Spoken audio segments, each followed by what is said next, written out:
You're muted, sir. What I said is you should record this because I'm going to start out talking about you. So you want that on the recording.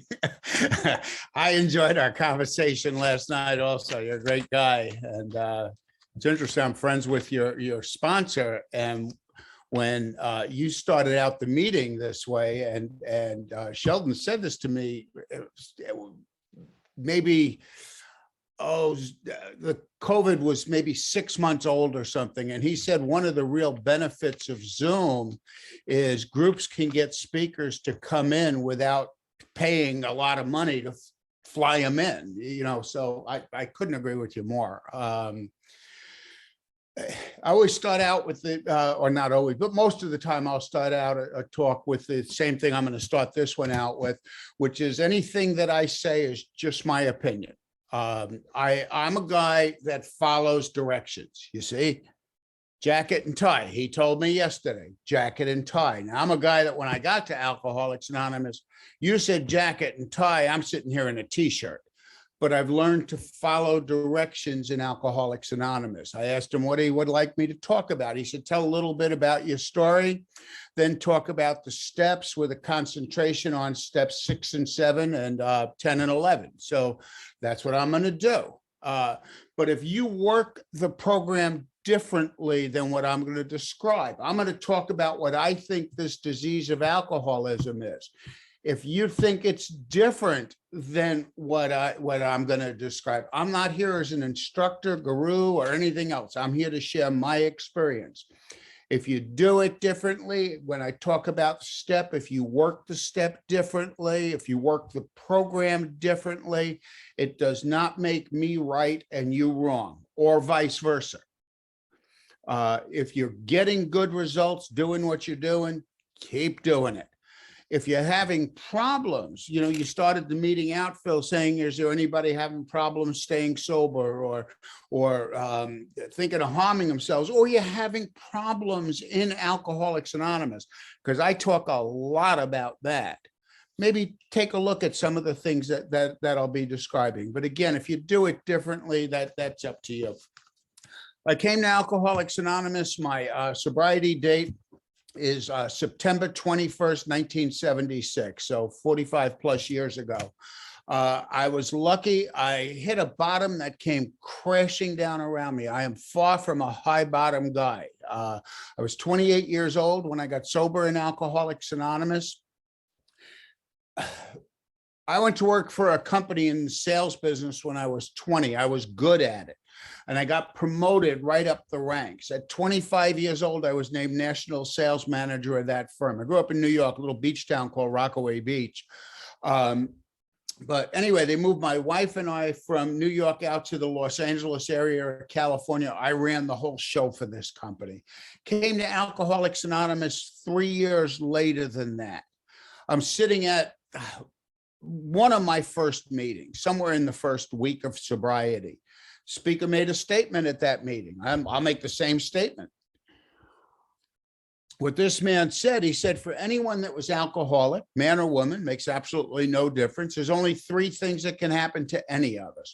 This particular meeting right now, we have 194 people. If we're all alcoholics, there's only 3 things that can happen to us. One is we will die from the disease of alcoholism, like cirrhosis or something like that.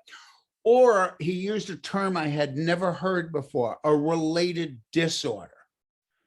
And then he described it. That's like a drunk driving accident. So, okay. He said 2 is we're locked up in jail or a mental institution for the rest of our lives. He said 3 is we get sober and stay sober. And Alcoholics Anonymous has the best success rate at keeping people sober. So when he said that, I said a 2-word sentence under my breath, but certainly loud enough that anybody at the table that I was sitting at and the table next to me heard me. First order was Bo, and I shook my head no. Now, 2 men saw me say that. They came up to me after the meeting, really nicely. We were talking about this yesterday, Phil. They came up to me after the meeting and they said, hey, can we talk to you, son? I said, sure. took me outside the meeting, and they said to me, they said, you didn't believe what that speaker said about the three things. And I said, no. I said, that's a bunch of, you know what? I said, yeah, give me a break. I take a drink, I'm going to die or go insane and be locked up for the rest of my life. They said, no, Ron. They said, look, first, let me say this. We're not here to sell you on anything. In fact, it's up to you whether you want to stay in Alcoholics Anonymous. In fact, if you want to drink, and one of them took $1 out of his wallet, because you can Google this. In 1976, if you wanted to go into a bar and have a gin and tonic, it was $1. So took $1 out of his wallet. And he said, if you want to drink, first one's on me, buddy, go for it. He said, but if you want to stay sober, he said, I will do anything I can to help you to stay sober.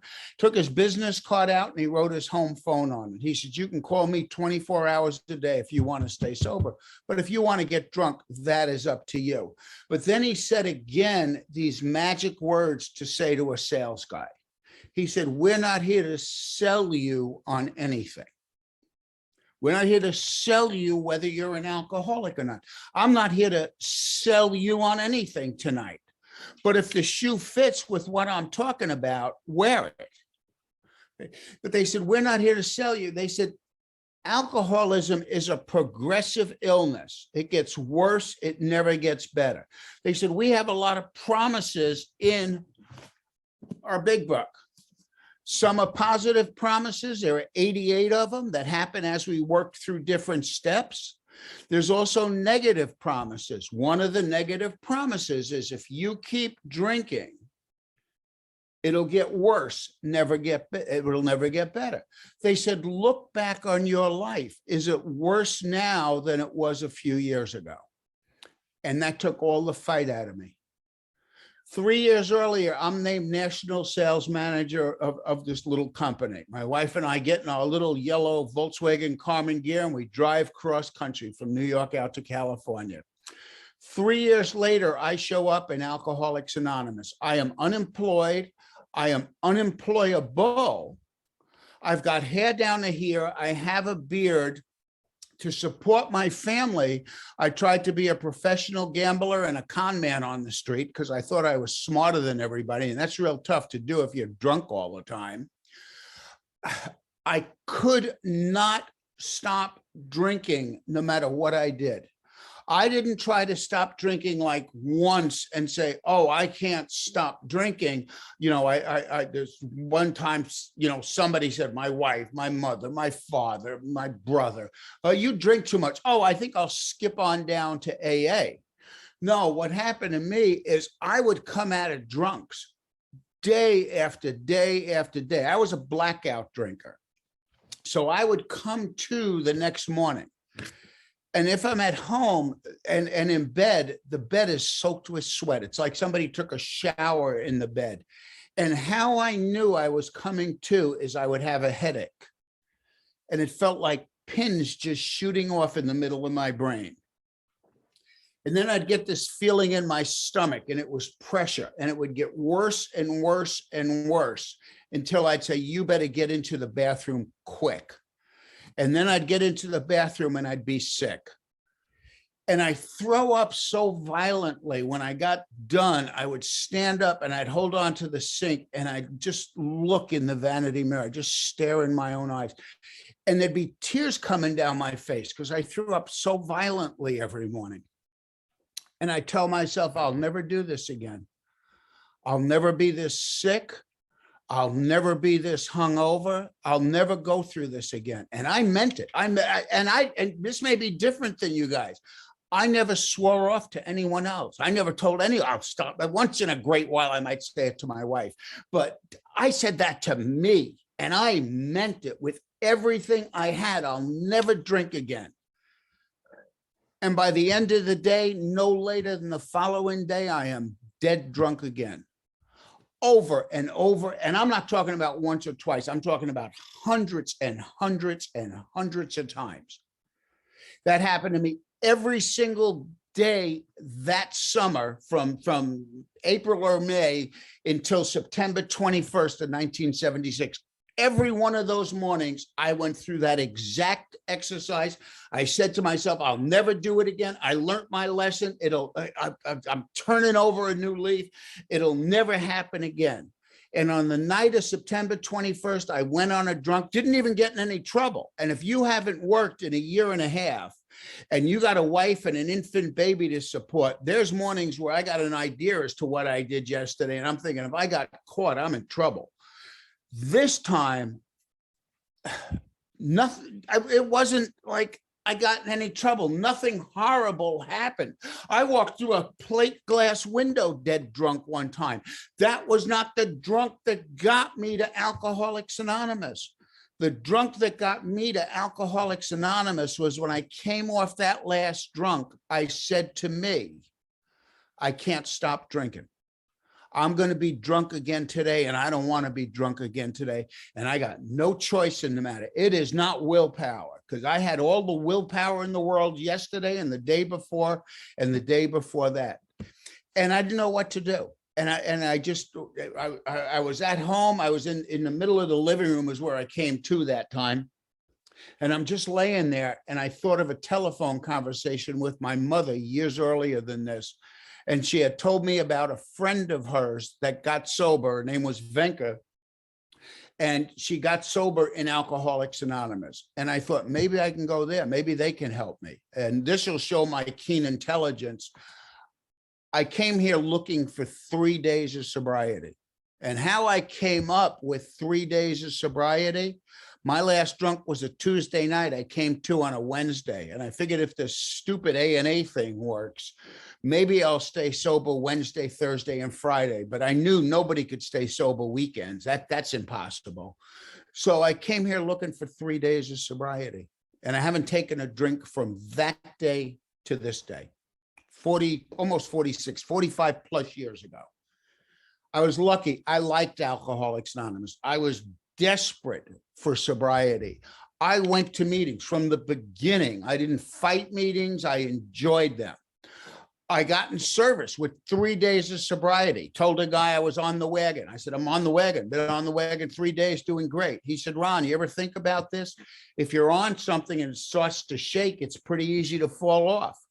I went, whoa, this guy's name was Jim. I said, that makes sense, Jim. He said, why don't you get into Alcoholics Anonymous? It's harder to fall out. I said, what does that mean? I thought that was like trigonometry or advanced math or something. He said, what that means is go up to the secretary, tell him you want a job in the meeting. Tell him I sent you. Went up to him. I said, my name's Ron. This guy, Jim, told me to come up. I'm sober 3 days. He said, I should get a job in the meeting. He said, great. We just promoted somebody. We need a new ashtray putter outer. My job was to put the ashtrays out. I've been involved in the service structure of Alcoholics Anonymous from that day to this day. From that day to this day. Never took a time off. 45 plus years, never had a week where I didn't go to a meeting. Even I had some major surgery. I had the guys I sponsor brought meetings to me. That's one of the reasons I think Zoom is so great, you know, because that happens to us. And this way we'll be able to get on Zoom meetings. But I was under what to me is a misconception. And I'm going to start out this part saying something. What I'm going to talk about now is what I think alcoholism is and what I have to do and why I need not to work the steps, but to apply the steps. Now, I'll say right up front, that is not for everyone. People don't have to do what I do, okay? In our big book of Alcoholics Anonymous, in the 3rd edition, it's in Roman numerals, the doctor's opinion, on page 28 in the 3rd edition, page 30 in the 4th edition, Dr. Silkworth writes this. He's talking about different types of alcoholics. And he says there are some types, some people, they're as alcoholic as I do. They have the allergy to alcohol the same as I do, because very rarely in my life did I set out to get ripped. I can't talk for you. We got over a couple of hundred people in this meeting right now. I can't talk for you guys. I can just talk for me. And I'll tell you, 80, 90% of the time, I did not set out. I didn't come home, say, I'm going to have a gin and tonic and come 2 days later. It was, I'm just going to have one or two just to take the edge off. And then I'd come to. And there are some people that are as alcoholic as I am with that allergy. But there's a difference. It says there are the types that are entirely normal in every respect, except in the effect alcohol has upon them. That's not me.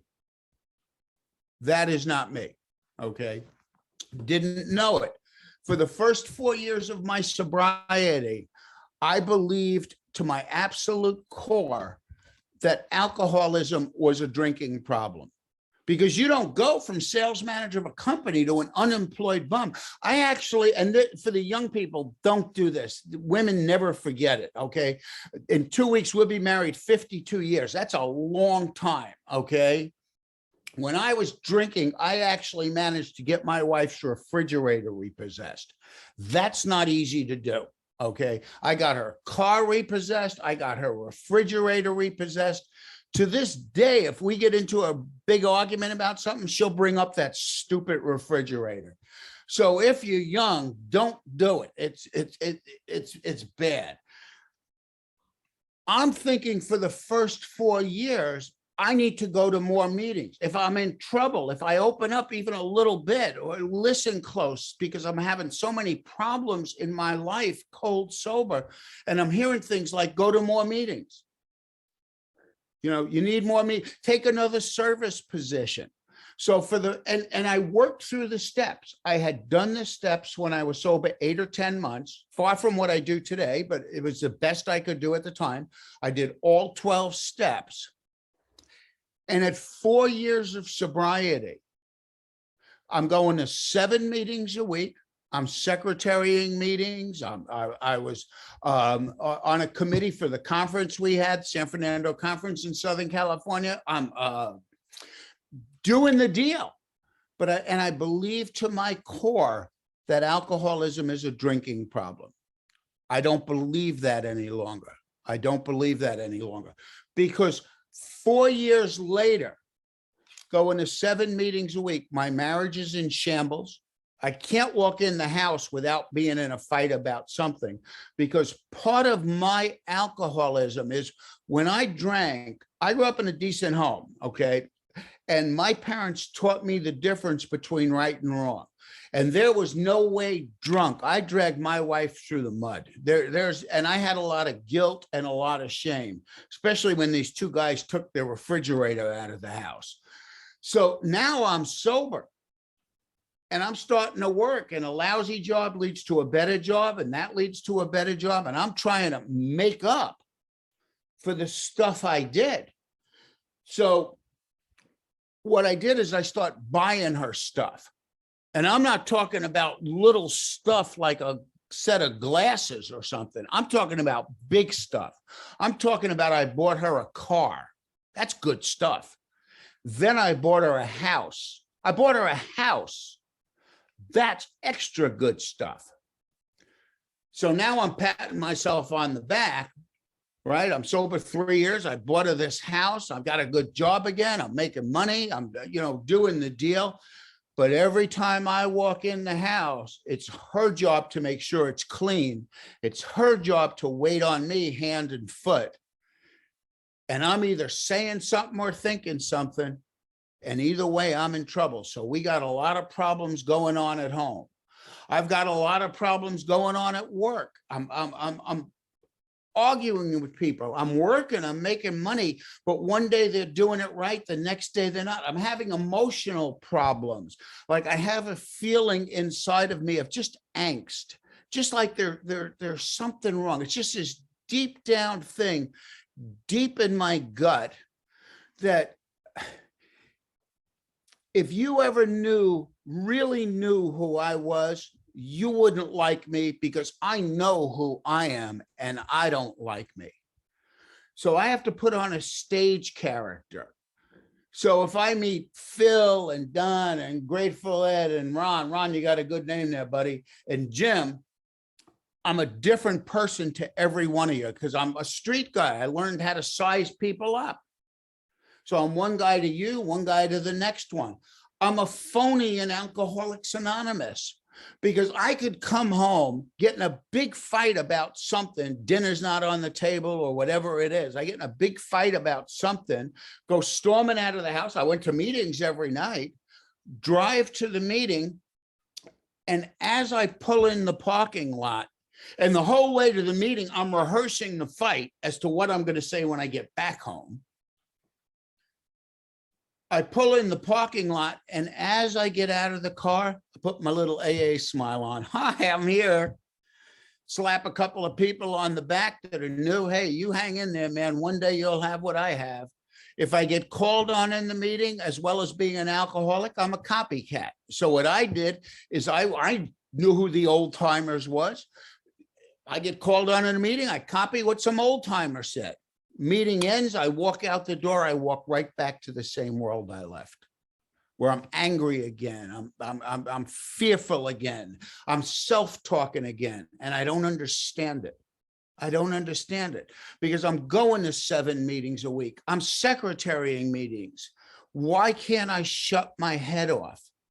And a little over 4 years of sobriety, I hit a bottom, and I'm not a high bottom guy, I guarantee you, but it made the one that I hit drinking look like nothing. In fact, a couple of weeks before I hit this bottom, you talked about people wanting to harm themselves. Sober 4 years, going to 7 meetings a week, I sat on the edge of my bed and put a loaded gun in my mouth because I couldn't shut my head off. And obviously I didn't commit suicide. I went a little bit past that, hit a bottom, went to a meeting and heard a guy talk like I've been talking for the last 15 minutes. Talk about being the same man sober he was drunk. Talk about the way he treated his family. He said for 2.5 years, this is the way he lived, cold sober. It was like he was living in my house. Never heard anybody talk like that. All I kept hearing was put the plug in the jug. Don't quit till the miracle happens. Go to more meetings. Meetings. No, that for me, that's not the answer. Again, it may be for somebody else, and he'll have another speaker here next week. But my message is that didn't work for me. This man became my sponsor. He was my sponsor for the next 17 years. He said to me, the answer is in the steps. He said, what you're suffering from, Ron, because I opened up. I told him what was going on in my life. Told him what was going. I told him about the marriage problems, the emotional problems, the anxiety, the fear that I feel like I'm just jumping out of my skin. I told him about all that stuff. And I thought what he was going to say to me, because I asked him, I said, Bob, what do you think is wrong? I thought he was going to say, man, you're psychotic. You need to be put away somewhere. You should still go to AA because you're an alcoholic. But you need some heavy duty meds, man. That's not what he said. He said, what you're suffering from is untreated alcoholism. I said, you're nuts. I said, I've been sober 4 years. I choose not to drink. I said, he said, alcoholism, Ron, has nothing to do with drinking except drinking treats it. I said, where do you get that information? He said, out of the big book. He opened at page 24. And on page 24, Bill writes this. He says, the alcoholic like me, okay, the fact is that most alcoholics, for reasons yet obscure, have lost the power of choice in drink. I don't have a choice. It goes on to say, my so-called willpower becomes practically non-existent. I am unable at certain times to bring into our consciousness with sufficient force a memory of the suffering and humiliation of even a week or a month ago. And this turned me around because up until that time, what I believed was once I took the first drink, I had no defense against taking the second one. Stay away from the first drink. That's not what our book says. Our book says this, I am without defense against the first drink. I said, why does it say that? He said, because of alcoholism. He said, there are some people that don't need what you need. They come in and they're fine if they just don't drink. But then there's people like you, Ron, and me.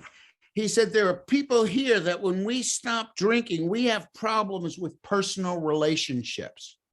In other words, I'm thin-skinned. People hurt my feelings. I'm a self-talker. I'm the guy that can drive in my car and get in a fight with somebody that's not in the car with me. So I have problems with people.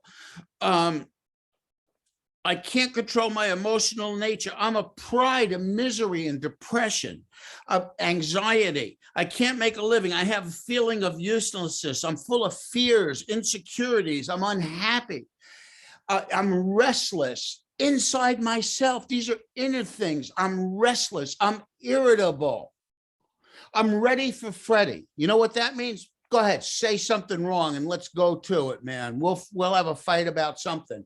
And I'm not the guy, because I sponsor 2 psychiatrists. They both tell me the same thing. In psychiatry terms, I'm what they call passive aggressive. So my fight's in my head. You say something wrong, you hurt my feeling, I think about it. I'm up half the night thinking how I'm going to get even. Alcoholism. Never understood it. And what Dr. Silkworth writes is this. He says, I'm restless, irritable, and discontented. And this is what makes me an alcoholic. Unless I can again experience the sense of ease and comfort that come at once by taking a few drinks. So to me, it's like having a mosquito bite that keeps itching. And let's say this was a live meeting. You invited me to Tennessee. Mosquito comes down, bites me on the arm, itches like crazy. Phil looks at me and says, don't scratch it, Ron. We had a speaker here last week. That guy scratched the mosquito bite. We rushed him to the hospital. They amputated his arm. I go, whoa, all right, but it itches. I saw my friend Connie come into the meeting. She says, Ron, I go to this meeting also.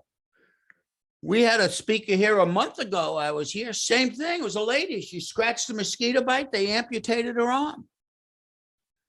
Now I fly home, get off the plane. My wife picks me up. She sees the mosquito bite. Her eyes get as big as saucers. She gets a look of fright in her face like you don't want to believe. She says, you don't scratch that thing. Last time you scratched it, you lost your job as national sales manager. You got my car repossessed. You got my refrigerator repossessed. Go back to another meeting tomorrow. They'll tell you not to scratch the mosquito bite some more. How long do you go? How long do you go? Few weeks, few months, year, 2 years. You don't go long term.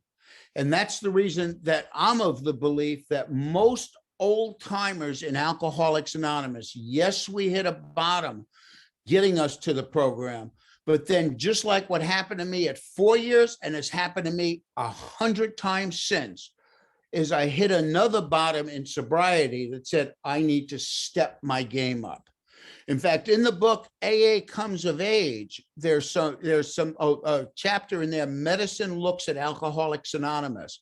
And one of the doctors that wrote in that book is a guy named Dr. Bauer, who at the time was one of the heads of the American Medical Association, not a small-time doctor, okay? What this guy wrote in that book, he said after studying the disease of alcoholism for many years, the medical community has come to the conclusion that alcoholism is a disease of the emotions. I thought it was a disease of drinking for 4 years. It's not. Drinking treats my alcoholism. So I told this guy, Bob, he said, the answer's in the steps and in finding a power greater than yourself through these steps. I said, Bob, I did the steps, did them all when I was sober 8 months, every one of them. I wrote the inventory, did the 5th step. I did them. And then he said to me, no, Ron, it's not doing the steps and getting past them. He said, this is alcoholism. It's not alcoholism. It doesn't go away because you're sober. He said, look at your mind. Think about the way you think and how uncomfortable you get when you really want something for yourself and it's not going your way. Are you comfortable or uncomfortable? I said, Bob, I'm coming out of my shoes. I'm pushing and shoving and all of that. He said, exactly. It's alcoholism. It's not alcoholism. And it's treated by the steps, but it's an application of steps. It's what are you doing today Not, oh, I said a third step prayer 10 years ago with my sponsor, got off my knees and then did what I wanted to do. It's how do you apply these things today? And that was at 4 years sober. For the last 41 plus years, that's all I talk about. Wherever I go, that's all I talk about is alcoholism, what it is, and what the treatment is. So I started out with the steps, and I guess I got, what, 20 minutes left or so. And you asked me to talk about 6 and 7 and 10 and 11. So that's exactly what I'll do, Phil. Well, it's for me, I'm going to start at step 3. Step 3 says I make a decision to turn my will and life over to the care of God. There's no way I'm going to do 6 and 7 unless I've done step 3. In fact, I heard a guy when I was fairly new make a statement. I believe what he said is 100% correct. He said, you can't do step 3. It means absolutely nothing until you're willing to do step 6 and 7 behind it. Steps 6 and 7 are huge, huge, huge in my program. Absolutely huge in my program. Step 6 says I'm entirely willing to have God remove these defects of character. So the first thing I had to figure out was, well, what's a defect of character? Because I don't know about you, but I never walked into a bar, met Dan for the first time, and you say, hey, I'm from Virginia. Oh, I'm from California, man. Hey, you want to talk about character defects? It just wasn't part of my life. Let me clue you in, okay? So I had to find out what's a character defect. My sponsor made it real simple for me. He said a character defect is something you do you shouldn't do. I said, oh, that makes sense. He said, in fact, in the 12 and 12, Bill, when he wrote the 12 and 12, talks about the worst character defect that any alcoholic ever had. I said, what's that? He said, drinking. He said, almost killed you. That's a pretty bad character defect. And yet you did certain things. And at that time, I hadn't had a drink in 4 years. Now I haven't had a drink in 45 years. So I guess whatever formula I used to give up that character defect would certainly work on lying, or it would certainly work on any other character defect. Doesn't matter what it is. So I started to think through, well, what did I do to give up drinking? Well, first thing I did is I became entirely willing to give up drinking. In fact, that to me is the operative word in step 6. I'm entirely willing to give up whatever it is. Because as an example, fear is a character defect, okay? Hurt feelings is a character defect. Okay, I don't know about you, okay, but I sure know about me. And I'll tell you, hurt feelings to me, injustices that have happened in my life and me wanting to think about them, some days that is better than an ice cream sundae with whipped cream and a cherry on top. Am I really willing to give it up? Or what about a resentment where somebody really wronged you? Am I really willing to give it up? Because the operative word is entirely. I made up a little analogy a long time ago on step 6, and to me, it's the absolute truth.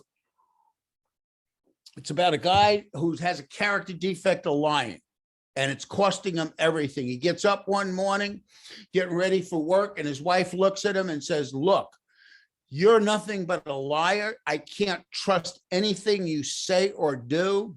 You tell me one more lie and I'm divorcing you. You're out. And by the way, if you wonder why the kids are not talking to you, it's because nothing you ever tell them is true. Oh, we'll go fishing or hunting or play ball in the backyard over the weekend and you're not there. If you tell them it is sunny out, they bring an umbrella. You are nothing but a liar and we are leaving. The guy says, whoa, that's pretty harsh. Gets in the car, he drives to work. He walks in, the boss says, I need to talk to you. He says, what's the matter? He says, you're lying to our clients again. We've lost 3 clients this week because of you. And the CFO of the company, that department looked at your expense report and you're cheating on your expenses. I'm giving you one more chance because I like you. You tell one more lie, you're out of here. And the guy says, oh man, now he's a member of Alcoholics Anonymous. And he says, I need step 6. And he says, God, please make me honest, God. I'll do anything. My wife's going to leave. I'll lose my kids forever. I'm about to lose my job. Please, God, make me honest. I'll do anything. He sits there for 10 seconds. He says, wait a minute. God, hold on half a second here. Wait till April 16th to make me honest. I just want to get my taxes done first. Is that what I do sometimes with character defects? Take part of it, but don't take all of it. And then I wonder why it doesn't work. Then I wonder why, am I entirely willing to give it up? How do you give up a character defect? You let go of it. How did we all stop drinking? We stopped drinking. I went to AA, you went to AA. I started to work a spiritual program. I cleaned house. I wrote an inventory. I made amends. I've had to do that same thing with other character defects. But the first thing I did is I put the booze down. I went to Alcoholics Anonymous. I took your advice. They said, trust God, clean house. I said, I don't believe in God. They said, start. Heard a guy talk about making up a higher power. And he was sober 11 years. I was sober 2 months. I thought I can do that. It was the beginning. It's kept growing from there. But I started to trust God. I cleaned house. I took a lot of actions and I haven't had a drink. I do that same thing with other character defects, but it's the word entirely. And as far as I'm concerned, okay, and just my opinion, I don't think God removes character defects. I think what he does is replaces them. I think he replaces them, and only in the day I'm in, because they can come back. All I do is get away from the program, get away from surrender, and suddenly they're back. Suddenly I'm back in trouble again. In fact, in the 12 and 12, Bill writes this on step 6, because in the beginning, I thought it was up to God to get rid of my character defects. And yet on page 69, Bill writes, at the very least, I shall have to come to grips with some of my worst character defects and take action towards their removal as quickly as I can. It doesn't say God takes action. It says I take action. And it says my worst character defects. So the way I apply this personally is if I have a list of 50 character defects, just using that as a number, but I'm about to get in a conversation with Phil and tell him some lie, I'm not worried about the other 49. I'm worried about dishonesty. And I don't tell you the lie, or I don't do whatever it is. So that's what I do in step 6. Step 7 says this. And I'm just going to go to 2 things in step 7, which is how I apply it. And I know in the big book, there's a prayer, and I did the prayer. In fact, that's part of my step 11 today, is the 7-step prayer.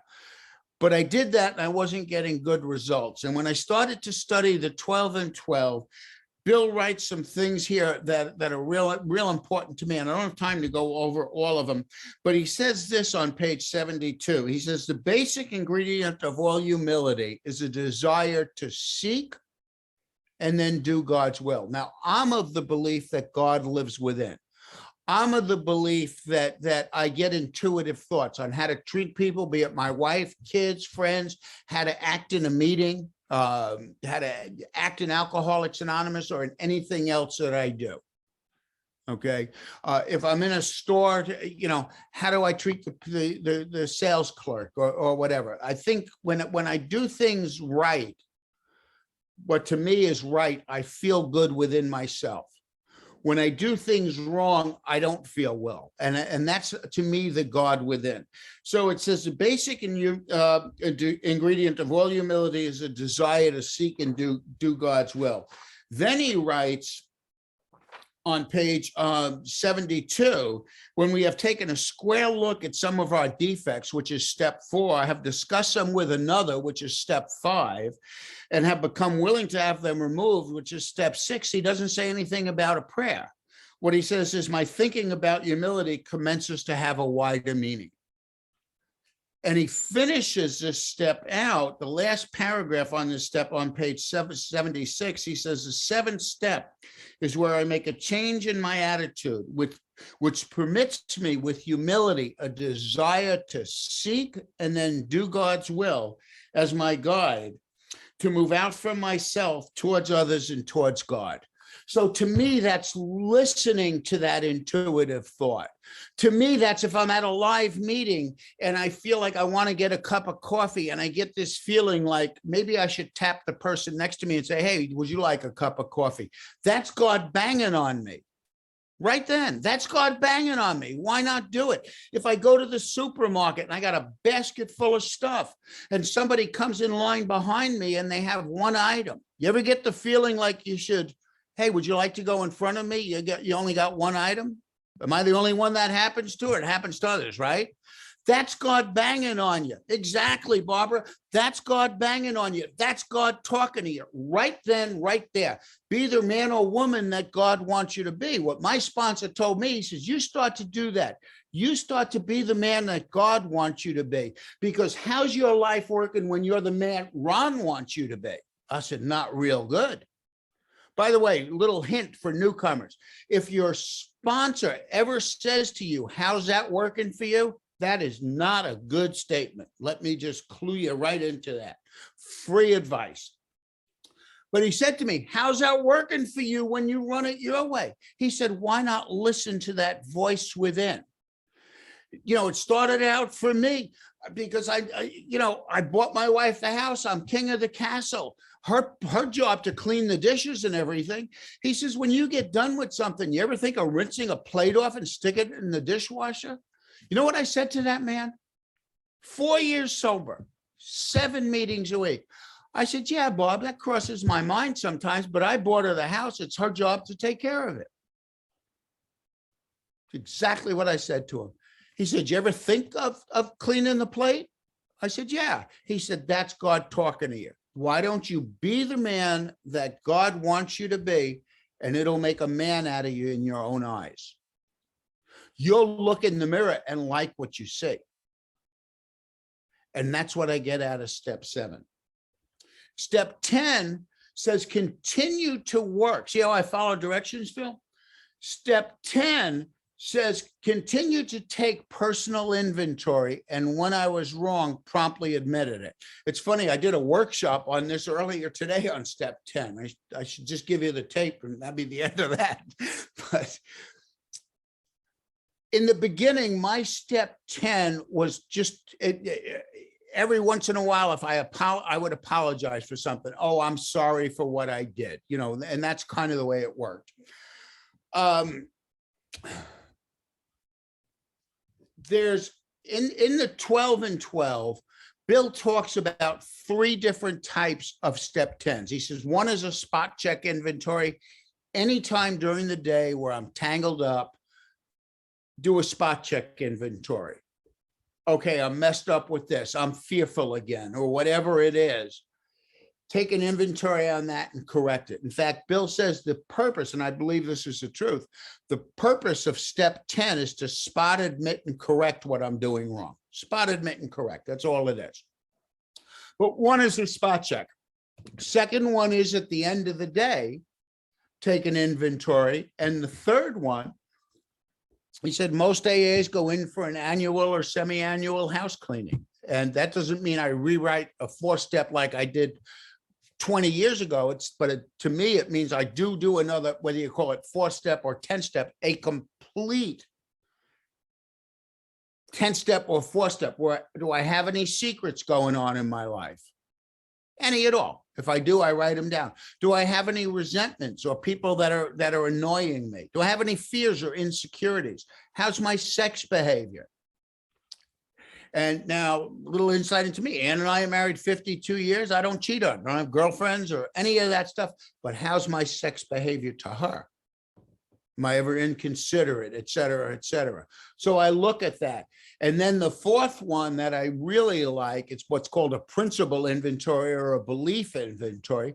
Do I have anything that I believe that's hurting me in my life? Take a look at it, see if it's true. And so I'll redo that. Well, I was sober a lot of years, probably 30 or so, and I started to realize something. And what that is I've cleaned up my behaviors. And I think most of us with longer term sobriety, at least a lot of us, have cleaned up our behaviors. I don't lie, but 99% of the time, I guess once in a while I might, but I've cleaned things up. I don't lie, cheat, steal. I'm a pretty good guy. Okay. But what I realized is I don't live out there. You know where I live? Here. I live in my head. And our big book says this, and this is why this step has become so important to me. Our big book says this. It says we do the first 9 steps. We vigorously commence this way of living as we cleaned up the past. That's the first 9 steps. Now it says we have entered the world of the spirit. So I thought to myself, have I entered that? What is it? And I'm not going to give you a definition. I never do, because I think that's an individual thing for every one of us. But I had to sit down and really think, have I entered what I think the world of the spirit is? And just like here at this meeting, I sit here and I do these Zoom things. I'm in my man cave. The door is closed because my wife might be doing something else and you don't need to hear the dishes going on or whatever, okay? But if you open the door, that's entering. That's entering. So I've entered the world of the spirit. Then it says my next function is to grow in understanding and effectiveness. How do I take this at a deeper level? And then it goes on to say this, and this blew me away. I had it wrong for 30 years, and I had some good sponsors. Bob Anderson for 17 years. When he died, got a sponsor out of Chicago named Paul Martin, who was, his sponsor was actually Tom Powers, who, if you read the history of AA, was the ghostwriter of our literature. And Paul was very good friends with Bill and Lois Wilson, knew his stuff. When he died, he was 62 years sober. I had excellent sponsors, and yet I missed this for 30 years.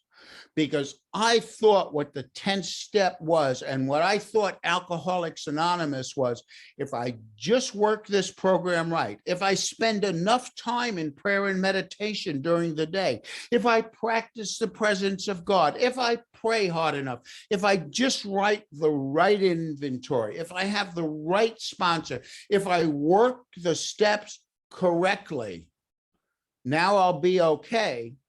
And if I'm not doing it right, then I'm going to have resentments and fears and all these other character defects. That's not what it says. 30 years sober, and I'm as active as anyone I know, and I missed it for 30 years. What the step says is continue to watch for selfishness, dishonesty, resentment, and fear when these crop up. Not if they crop up, because I'm not working the program right. When these crop up at once, I go back to step 6. Am I willing to give it up? Or does my ego say, oh no, you can't give this up. They were wrong. They were wrong. I could tell you, I've been doing this now. I found this out 30 years sober. I've been doing this and watching myself. It's almost like I stand out on my shoulder and watch my thoughts. In fact, I took it a step further. In the 12 and 12, we have the spiritual axiom. Now, I have this framed in my office, but I made up a thing and I watch my thoughts personally with the spiritual axiom. It says spiritual axiom, whenever I'm disturbed, no matter what the cause, there's something wrong with me. Continue to watch for. Now, I not only watch for these 4 things, and I asked my wife for help. I said, what do you see as some of my major character defects? I was curious. What do I see as them? I watch for these things if they pop in my mind. I watch for anger, hurt feelings, one of my favorite. You hurt my feelings. Resentments, fears, jealousy, envy, self-pity, hurt pride, forgiveness, playing the big shot, sulking, silent scorn, putting expectations on other people, anxiety, depression, rationalizing, and cutting corners. I watch for those things. When they come up, somebody hurt my feelings. Am I willing to give it up? Am I willing to say, God, would you please take this and go on with my day? Or am I like that guy that says, wait till April 16th? Take some of it, God. Take the hurt feelings, except for the part that I'm enjoying here, because they were really wrong. So to me, what this program is about is an application of steps. Through that, and I'll close with this. I got what, a little bit of time left, but I'm not going to have time to do step 11. Apologize, Phil. But through this, I found a way to live where I'm comfortable inside myself 90–95% of the time. I really am. You know, my wife, and I just use 2 examples of just trying. In fact, I'll say this. The start of the application of steps to me was I was having so many problems at home. I couldn't walk in the house without seeing something wrong and thinking she should do this, and you know, things should be different here. And my sponsor said to me, he said, you have an idea what a husband is, don't you? I said, yeah. He says, how's that working for you? I said, not real good. He said, it's fair to say God has an idea as how a husband should act, isn't it? I said, that's fair to say, Bob. He said, what I want you to do is before you walk in the house, he said, I want you to, when you come home from work, before you get out of the car, I want you to connect with your higher power. And you ask that higher power, how should you treat Ann? How should you treat your daughters? And I want you to stop treating them the way you think you should, because all that does is get you into fights and divorce court. And you start treating them the way you think God wants you to treat them. See what happens. In 2 weeks, we'll be married 52 years. We have the absolute best relationship of any 2 people I know, only because of that. I did the same thing at work. I worked for I was a financial advisor for one of the largest companies in the United States. Never did a business plan, and we had to do one every November and December. And all I ever did was walked into my manager's office and his boss's office. And I said, what do you guys need? Whatever you need, I'll do my best to get it for you. I'll have an open door policy, and I'll help. I was senior financial advisor and I'll help anybody else that needs some help. I had a super successful career trying to be the man that God wanted me to be. When I tried to be the person to this day, when I try to be the person that I think I need this, I need that, this is what'll make me okay. All of a sudden, if things are going in my direction, it's like I'm okay. As soon as that doesn't happen, I'm frantic again. Sandy Beach used to always say this: the whole purpose of the 12 steps of Alcoholics Anonymous are to get an alcoholic to do one thing, because when we have a problem, we're wrestling with it. The 12 steps say, let go. Just let go. Be the man or woman that you think God wants you to be and see what the results are. Now, that sounds scary, but the only way you ever find out that that works is looking through the rearview mirror. And I look through the rearview mirror, and I'm going to tell you something. There is no way to get from where I started out to where I am today. So, Phil, thank you for inviting me. Thank you guys for your attention, and we'll close it up.